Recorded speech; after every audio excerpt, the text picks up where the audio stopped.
con la siguiente conferencia magistral a cargo del vicealmirante Enrique Flores Morado, con el tema La estrategia de SEMAR, ¿por qué colectarlo en el mar abierto? Voy a permitirme presentarle con una semblanza curricular.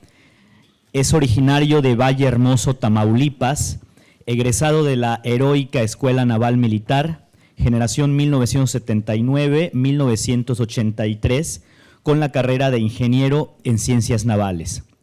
Ostenta el grado jerárquico de vicealmirante, cuerpo general, diplomado de Estado Mayor, actualmente activo en la Armada de México. Tiene la especialidad en hidrografía naval y se ha desempeñado en cargos propios de las ciencias marinas, como por ejemplo en la Dirección General de Oceanografía, Dirección de Meteorología Marítima, el Instituto Oceanográfico del Golfo y Mar Caribe, así como comandante de buques de investigación oceanográfica, entre otros. También tuvo el cargo recientemente de comandante de la 9ª Región Naval en Isla Mujeres. Cuenta con 2 maestrías obtenidas en el Centro de Estudios Superiores Navales, una en Administración Naval y la otra en Seguridad Nacional. Ha escrito y publicado 4 libros sobre temas de seguridad nacional. Durante el periodo de 2019 a 2021 estuvo asignado como coordinador de la Estrategia de Atención al Sargazo en Quintana Roo y fue quien implementó dicha estrategia actualmente en aplicación. Adelante, vicealmirante.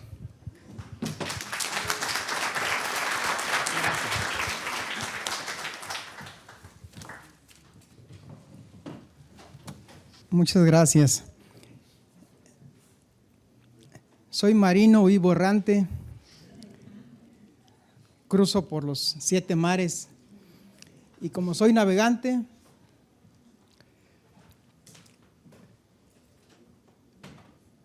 vivo entre las tempestades, desafiando los peligros que me dan los 7 mares. Debo aclarar que esto no se aplica a mí porque yo no he cruzado los 7 mares, entonces eso no va conmigo.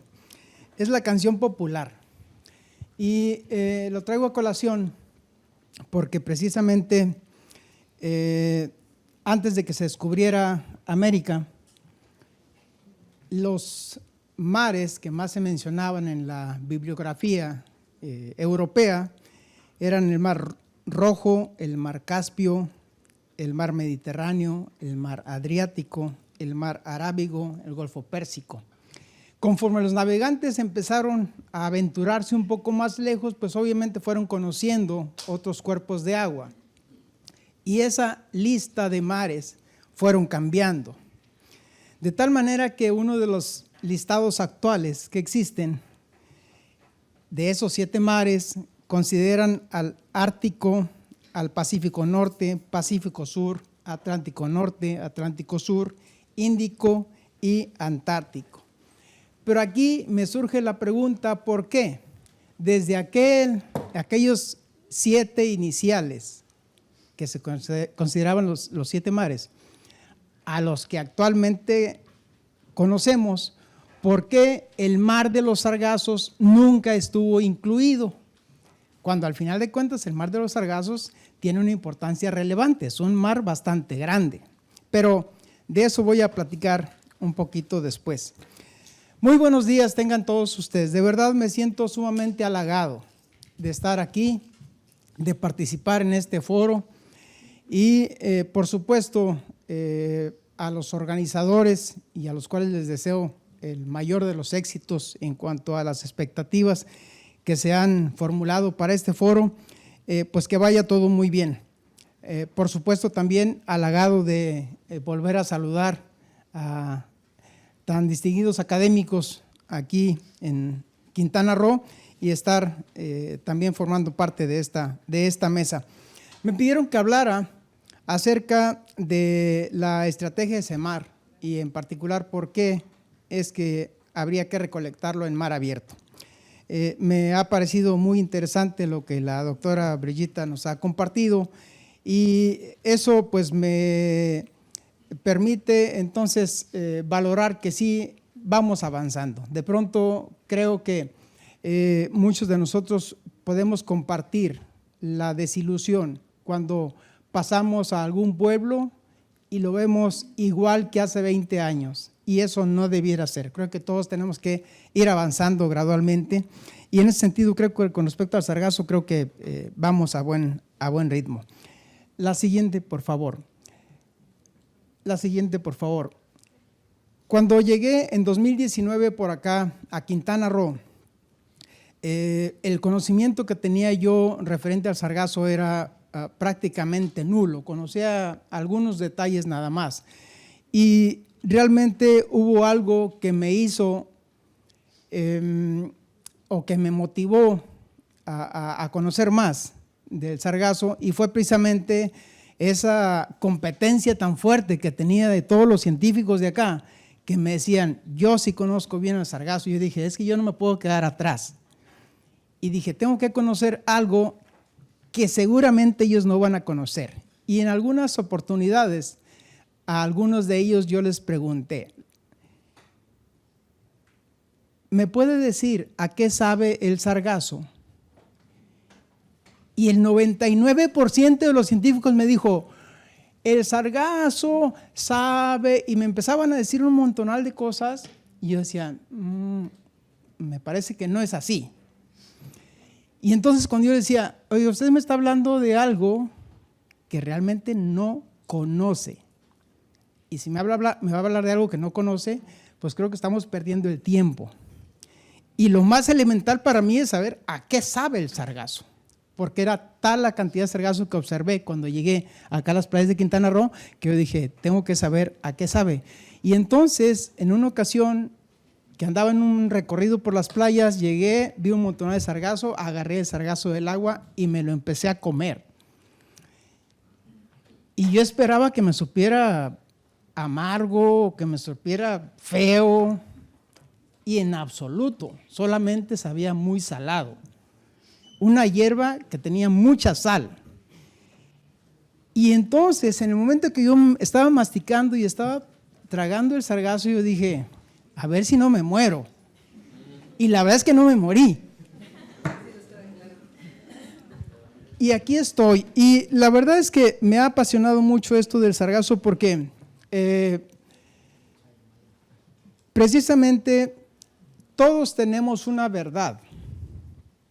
Y cuando llegué acá me encontré con muchas verdades y todos tenían razón en su verdad. Y eso me hizo recordar también el poema de Ramón de Campoamor. Y es que en el mundo traidor nada hay verdad ni mentira. Todo es según el color del cristal con que se mira. Y me parece que es perfectamente aplicable a todo. De pronto nos sentimos dueños de la verdad y ahí es donde nos equivocamos.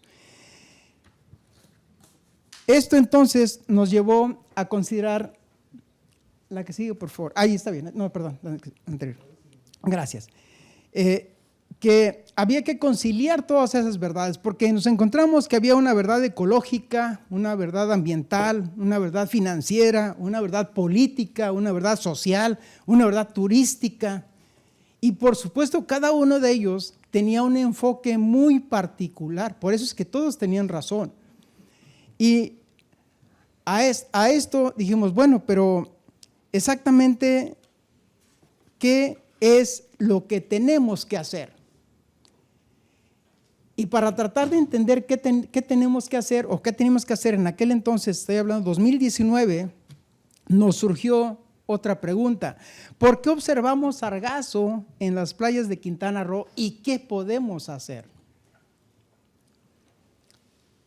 Y descubrimos que había 3 causas fundamentales por las cuales nosotros observábamos sargazo en las playas. Y la primera causa, que nos lo acaba de decir hace un momento la doctora Brigitta, es que existe sargazo en el Atlántico ecuatorial. Si ese sargazo no existiera, por supuesto acá no tendríamos. Y nos preguntamos, ¿y qué podemos hacer referente a ese sargazo que existe en el Atlántico ecuatorial? Y la respuesta, por supuesto, es hasta ahorita nada. Lo que necesitamos es mayor información de ese fenómeno. ¿Por qué está proliferando ese sargazo en el Atlántico? La segunda causa que encontramos es que existen vientos y corrientes oceánicas que están predominantemente presentes en ese Ecuador y que tienen una dirección este, oeste, sureste, y que por supuesto favorece que el sargazo llegue por acá. A la pregunta, ¿qué podemos hacer contra los vientos alisios y contra las corrientes oceánicas? Pues absolutamente nada. Y así entonces empezamos a descartar todo eso. Y llegamos a la tercera causa de por qué vemos sargazo en las playas de Quintana Roo. Y resulta que encontramos que la razón es porque no se recoge ese sargazo de la playa con la prontitud que es necesaria. Es como dijera un mago, de pronto veo algo y lo desaparezco, y con esa prontitud tendríamos que desaparecer el sargazo. Y cuando nos preguntamos qué podemos hacer para no ver el sargazo ahí, pues hay que recolectarlo. Y por supuesto existe bien fundamentada la creencia, y más que obvia, que es un esfuerzo titánico, dadas las dimensiones de la cantidad de sargazo que llega. Eso es un gran esfuerzo, por supuesto que sí, pero entre todos podemos hacer algo para evitar que se acumule el sargazo. Lo que estaríamos evitando es que se acumulara el sargazo allí. Con todo lo anterior, entonces, lo que hicimos fue movernos en la dirección de tratar de conciliar todas las verdades. Y lo que le pedimos a todos los que tenían que ver con este asunto del sargazo es que trataran de visualizarlo desde la perspectiva del otro, para que entonces sí, entre todos pudiéramos encontrar qué es lo que habría que hacer.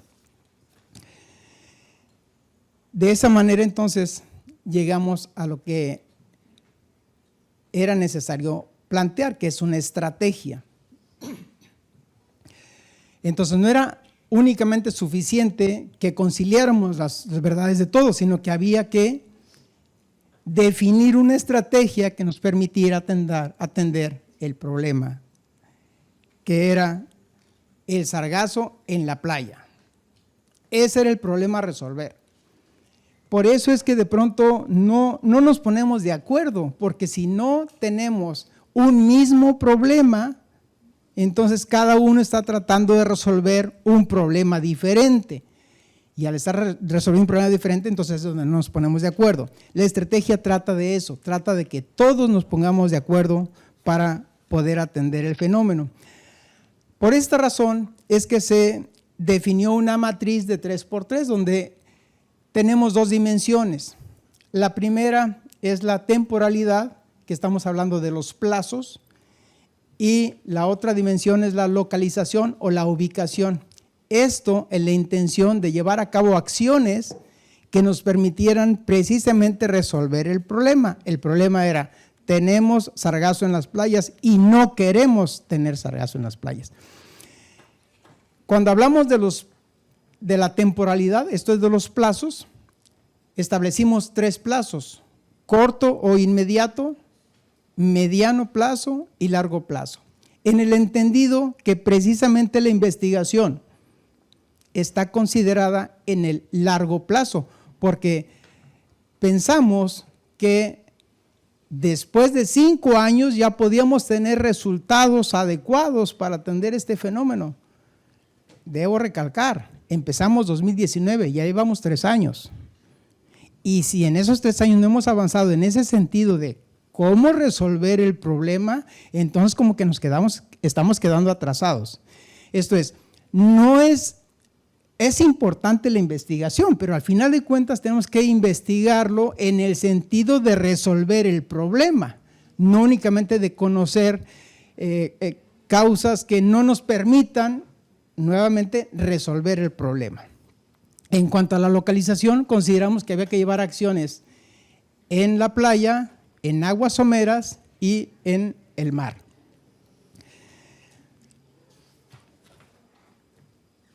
El objetivo, por tanto, que se planteó en la estrategia fue mantener limpias las playas no concesionadas, esto es, las públicas, el mayor tiempo posible.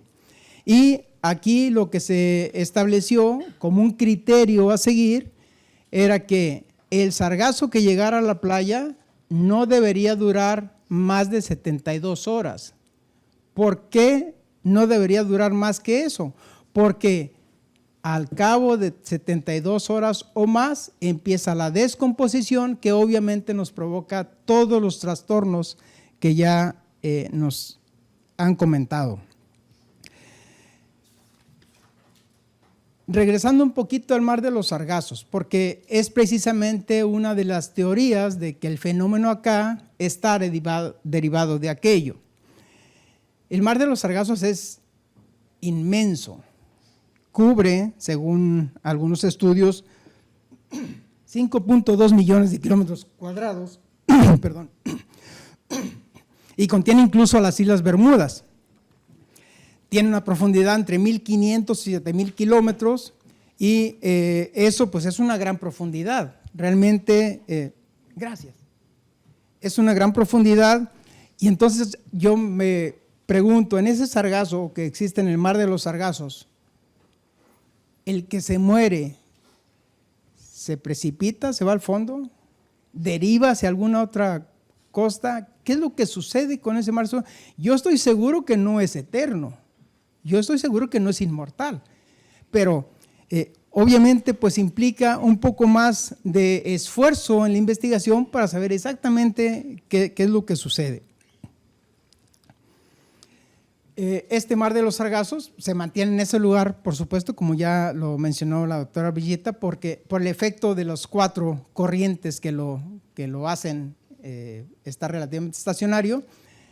Y bueno, al final de cuentas yo supondría, porque la verdad es que no soy experto en eso, ni conozco gran cosa de ese mar de los sargazos, pero yo supondría que de ahí algunos filamentos se derivan y empiezan a moverse hacia el Ecuador y por allá encuentran las condiciones adecuadas para florecer. Y aquí creo que el punto medular de ese florecimiento es que es totalmente anormal, es excesivo. Esto es, aquí lo que tendríamos que encontrar es por qué razón es que de pronto ese sargazo crece desmesuradamente. Y debe haber alguna razón, seguramente debe haber alguna razón. Aquí les voy a compartir una teoría que tengo, si me lo permiten. Y en referencia al cambio climático que también se hizo referencia en un momento. El agua del océano está calentándose gradualmente mucho más allá de lo aceptable o de lo adecuado. Eso está provocando fenómenos meteorológicos, creación de huracanes mucho más intensos y por tanto mucho más destructivos. Yo creo firmemente que la naturaleza es muy sabia y por supuesto siempre trata de regresar al equilibrio. Si nosotros tenemos un manto de sargazo, entonces de alguna forma inhibimos un calentamiento excesivo. Si inhibimos ese calentamiento excesivo, entonces ya no hay huracanes tan fuertes. Si no hay huracanes tan fuertes, ya no hay tantos destrozos.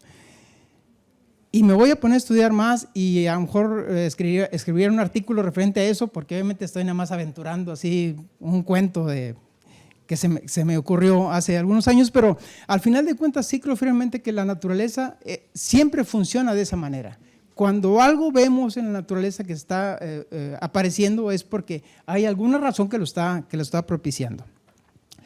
Y bueno, uno de los precisamente estudiosos también de este fenómeno, el doctor Chuan-Min Hu de la Universidad del Sur de Florida, él se puso a analizar las imágenes satelitales del periodo 2000-2018 y eso lo empezó a hacer a partir de 2006. Y resulta que él descubrió que en el 2011 efectivamente se estaba creando un florecimiento bastante excesivo ahí en el Ecuador. Y a partir de ahí se le denominó el gran cinturón de sargazo del Atlántico. ¿Por qué menciono importante? Porque nuevamente, si ese sargazo no existiera allí, pues nosotros no estaríamos peleándonos con él. si cabe la expresión de pelearse. El sargazo es algo como común en las playas, es algo, un organismo que rutinariamente llegaría a una playa. De hecho, en la estrategia lo que se creó como criterio es que si en la playa se observaba una franja de sargazo de 30 centímetros o menos, eso no nos debiera interesar, no había mayor problema, pero más de 30 centímetros ya había que quitarlo porque obviamente ya provocaba todos los trastornos que ya mencionamos. En la estrategia entonces se consideró un esquema de operación costero que vemos aquí en esta diapositiva y que contempla precisamente la limpieza de playa como algo normal que tenemos que estar haciendo a partir de que apareció el fenómeno. También una barrera de contención con la cual se intentaba o se intenta evitar que el sargazo llegue a la playa. Trabajando conjuntamente con esa barrera está una embarcación sargacera costera que está recolectando ese sargazo y un poco más alejado de la costa está un buque sargacero oceánico.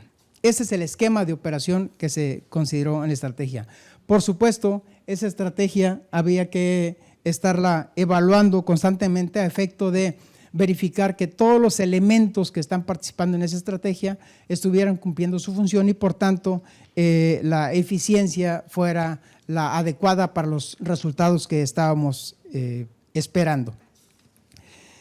En esta diapositiva lo que vemos es precisamente una embarcación sargacera que está recolectando ahí una gran cantidad de sargazo y también vemos o podemos apreciar, hay una barrera de contención. En este caso es una barrera muy rústica, muy rudimentaria, está hecha de red, pero cumple su función porque evita precisamente que ese sargazo vaya hacia la playa.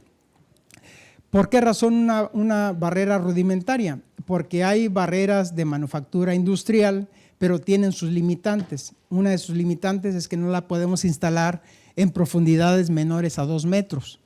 Pero además también se tiene que considerar el tipo de fondo y la dinámica costera porque la orientación de esa barrera también es importante. De las acciones también que realizamos recién llegados por acá es que hicimos un sobrevuelo alejados de la costa al este de Cozumel, como a 60 millas náuticas, como 120 kilómetros más o menos. Y yo personalmente lo que observé es lo que vemos en esta diapositiva. Eran hileras de sargazo de una longitud aproximada de 1.5 kilómetros, con separación entre esas hileras, estaban orientadas de este a oeste, se estaban desplazando hacia el noroeste a una velocidad aproximada de 1 a 2 nudos. Esas hileras de sargazo en el mar, al menos lo que yo aprecié, lo que yo vi, lo que a mí me consta, no formaban grandes manchas de sargazo y por tanto la recolección de ese sargazo en el mar es complicado. Había incluso conjuntos de hileras de sargazo y había espacios o vacíos donde no había nada y luego nuevamente otros conjuntos de hileras. Cabe mencionar que cuando un pescador anda en sus actividades, no anda agarrando pescaditos de uno por uno, anda agarrando montones de pescados.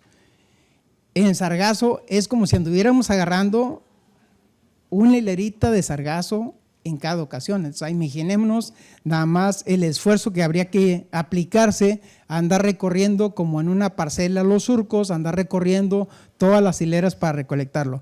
Pero aquí me permito también comentar, en 2019, cuando nosotros volteamos hacia los países del Caribe y volteamos hacia Estados Unidos y volteamos hacia Sudamérica y volteamos hacia algún país que estuviera haciendo algo referente a eso, no encontramos nada.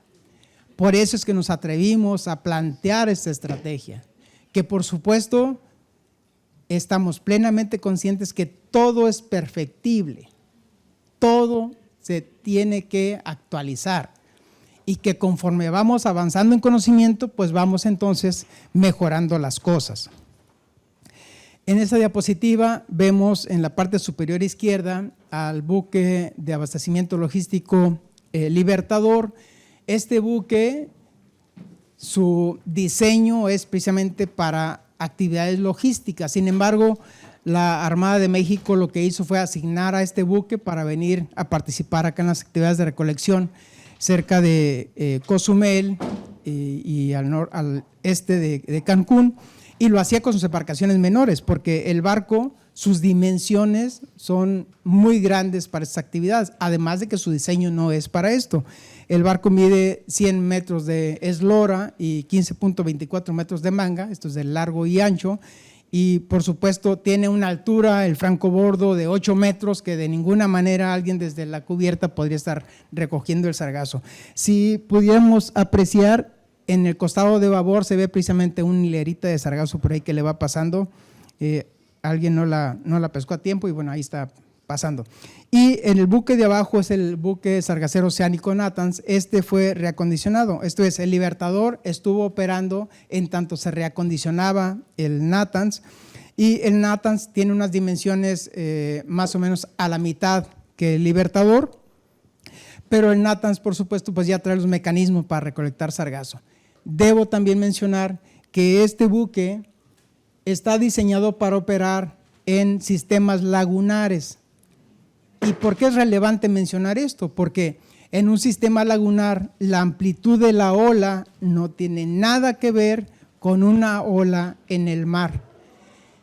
Esto quiere decir que la eficiencia de este barco en estas actividades pues tampoco es de lo mejor. Sin embargo, por algo teníamos que empezar.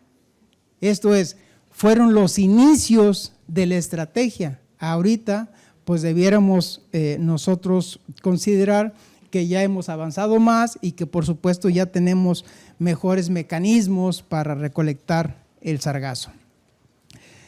En la estrategia a la que hago mención se contempla la utilización de 3 buques sargaceros oceánicos y la ubicación sería en un área que cubre aproximadamente 6,000 kilómetros cuadrados, que está entre la punta sur de Cozumel y la costa de Tulum. ¿Por qué razón en ese lugar? Porque todo el sargazo que entrase a ese canal tiene enormes probabilidades de impactar en alguna playa, a diferencia del sargazo que se vaya por la parte norte de Cozumel, que también lo mencionó la doctora Brillita, simplemente se va a ir al Golfo de México sin afectarnos. Considerando que no estamos atendiendo las causas, o que en ese momento no se estaban atendiendo las causas del fenómeno, sino algunos efectos, pues quedan todavía algunas preguntas que están pendientes por resolver. Por ejemplo, ¿cuál es el desequilibrio provocado y por quién? Cuyo efecto es un florecimiento inusual de sargazo en el mar. ¿Qué es lo que está provocando esto? ¿Cómo se puede aprovechar de manera industrial el sargazo? Sabemos de algunos esfuerzos muy modestos de aprovecharlo, pero comparado con las cantidades de sargazo que nos llegan, realmente es insignificante. Lo que estamos buscando es usar toneladas y toneladas y toneladas de sargazo en algo para ese aprovechamiento. Pero además, ese aprovechamiento pues es una ventana de oportunidad que nos ofrece el fenómeno, como muchas otras. En tecnología también hay ventanas de oportunidad. No he visto, pero me parece que, por ejemplo, ya sería tiempo de tener unos mecanismos de recolección de sargazo en la playa mucho más eficientes y mucho más benévolos contra los organismos que estamos con las tortugas o cosas por el estilo. Otra vez, tenemos que conciliar muchas cosas para tratar de conseguir el resultado que estamos esperando con la estrategia. ¿Cuál es el efecto colateral en el ecosistema global del Océano Atlántico? Porque, por supuesto, ese florecimiento en el Atlántico seguramente tiene alguna repercusión. ¿Cuál es esta? Al menos yo todavía la ignoro. Y ya para concluir, unos comentarios finales. Estamos atendiendo, por supuesto, los efectos y necesitamos conocer las causas del fenómeno. Se plantea, por supuesto, un nuevo paradigma en el sentido de que este sargazo podría aprovecharse como recurso pesquero. Si eso fuera así, entonces también tendríamos que influir en la legislación a efecto de regular tanto la captura o la recolección como el aprovechamiento. Sabemos que gradualmente se ha ido adquiriendo más conocimiento, pero todavía falta investigación, y creo que falta investigación más a nivel internacional. Creo que falta más una integración de todos los países que en particular están siendo afectados por esto. Por supuesto, también al día de hoy estamos mucho más preparados para atender el fenómeno, pero eso no implica que ya hayamos resuelto el problema. Y por último, simplemente recalcar que en la estrategia de atención al sargazo participan los 3 niveles de gobierno, participa la iniciativa privada, participa la población y, particularmente importante por su peso específico, la academia. Con esto simplemente concluyo y realmente mi plan ahora que me retire de la Armada va a ser formar una flota pescadora de sargazo. Va a venirme acá a Quintana Roo a hacerlo.